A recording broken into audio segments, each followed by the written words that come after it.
আসসালামু আলাইকুম। কি অবস্থা সবার? তো আলহামদুলিল্লাহ আমি অনেক ভালো আছি। তো যদিও অনেক দিন পরে আজকে আবার নতুন করে কাজে গেলাম। আর কাজে গিয়ে সেটা সাইডের অবস্থাটা দেখলাম পুরাই বেহাল অবস্থা। বেহাল অবস্থাটা আমি এইজন্যই কইতাছি কারণ আগের যে অবস্থা ছিল বড় কারেন্ট ছিল, কারেন্ট দিয়ে সেরা পাইপ সুন্দর করে সাজানো গোছানো সুন্দর করে একদম একটা মানুষ যেরকমভাবে হাতের নাগালের বাইরে এত সুন্দর করে পাইপ ফেলানোর চেষ্টা করে সেই জায়গার মধ্যে এখন এক্সকাভেটর দিয়ে সেরা পাইপ ঠেলাঠেলি শুরু করছে। পাইপ ঠেলাঠেলি কোনো ফ্যাক্টর না, ফ্যাক্টরটা হলো আমরার। আর আমরা যে প্রতিটা জয়েন করি প্রতিটা জয়েন্টের মধ্যে আমরা 4 জন মানুষের নাম লেখাতে হয়। আর যদিও আমরা গ্রুপ বান্ধা সেটা কাজ করি আর গ্রুপের 4 জন মানুষের একটা কোয়ালিটি আছে, তো ওই কোয়ালিটি যদি মানুষের কোয়ালিটি খারাপ হলে জয়েনের কোয়ালিটি এর চেয়ে আরো বেশি ভয়াবহ হওয়ার সম্ভাবনা বেশি। তো ভয়াবহ আর টয়াবহ এটা কোনো ফ্যাক্টর না, ফ্যাক্টরটা হইলো আমরা যে জয়েনটা মাঝখানে আগের দিন করছিলাম এই জয়েনটা লয়ে সেটা এখন এক্সকাভেটর দিয়ে ফাড়াফাড়ি করতেছে, যার কারণে জয়েনটা অনেক দুর্বল হয়ে যাইতেছে। আর জয়েনটা দুর্বল হওয়ার মেন উদ্দেশ্য হলো এক্সকাভেটর দিয়ে সেটা মূলত ক্যারিং এর মতো এত সুন্দরভাবে পাইপ ফালানো সম্ভব না। আর এই অসম্ভবের সাথে সাথে কাজে লাগাইতে অসম্ভবের সম্ভব করার লাগি একমাত্র এক্সকাভেটর ব্যবহার করতেছে। কারণ এই জায়গার মধ্যে ক্যারিং আনলে যদিও অনেক টাকার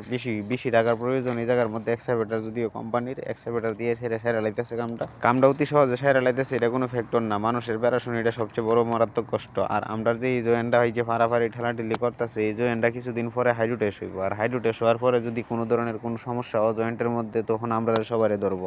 আর দরাদরির কাম বাদ না, দরাদরির যতই চিন্তা ভাবনা করে সেই চিন্তার মধ্যে আমরা নাই। কারণ কিউসি যখন সাইপামের কিউসি আইসে, এফপিআই আইসে, পাইপ কোম্পানির লোক আইসে, তখন আমরা কয়ে দিছি যে এই যে পাইপ যাতাযাতি করতেছে পরবর্তীতে পাইপের কোনো রিস্ক হইলে পাইপের কোনো জয়েন্ট যদি কোনো সমস্যা হয় এই দায়িত্ব আমরা না। পাইপের যন্ত্রণা শেষ করতেছি না, এখন আবার শাকিল আরেক যন্ত্রণা শুরু করছে। হেরেজি গেলাম কি রে না দৌড়াদৌড়ি করছিস কি লিগা? সারা দুনিয়ার চাকা মরুভূমির চাকা যা আছে সব এক গাতার মধ্যে এনে সেরা ফেলাইছে। হেরেজি গেলাম যে কি রে এনে সমস্যা কি আর ঘটনা কি খুললে কো। হে আমার সোজা হিসাব বুঝাইতেছে বন্ধু আমি সেই জায়গার মধ্যে আইছিলাম ফরসাপ করতে সেরা বইয়া দিই এই গাতাটার ভিতরে একটা ঠান্ডা ঢুকছে। আর ঠান্ডা ঢোকার সাথে সাথে আমি সেরা চাক্কা দিয়ে সেরা সব গাতা বন্ধ করে দিই। তো গাতাকে বন্ধ করার পরও আমরা 1 ঘন্টা চেষ্টা করছি, 1 ঘন্টা চেষ্টার পর আমরা ব্যর্থ হয়েছি। কারণ আমরা অনেক চিন্তা ভাবনা করে রাখছিলাম যে আমরা এক্সকাভেটরটা 1 কিলোমিটার সামনে গেছে, 1 কিলোমিটার সামনে থেকে পিছনে দুইটা আইব আর দুইটা আইলে এক্সকাভেটরটা দিয়ে সেটা দুইটা ফার দিব, ফার দিয়ে ঠান্ডা ডিবাই করে। কারণ ঠান্ডার মূল আকৃতি ঠান্ডার মূল আকৃতি লোক সেম সেম গুলের মতো। ঠান্ডার তেলের অনেকটা ডিমান্ড, কারণ সৌদি আরবে ঠান্ডা এক একটা ঠান্ডা 500 রিয়াল 600 রিয়াল করে পর্যন্ত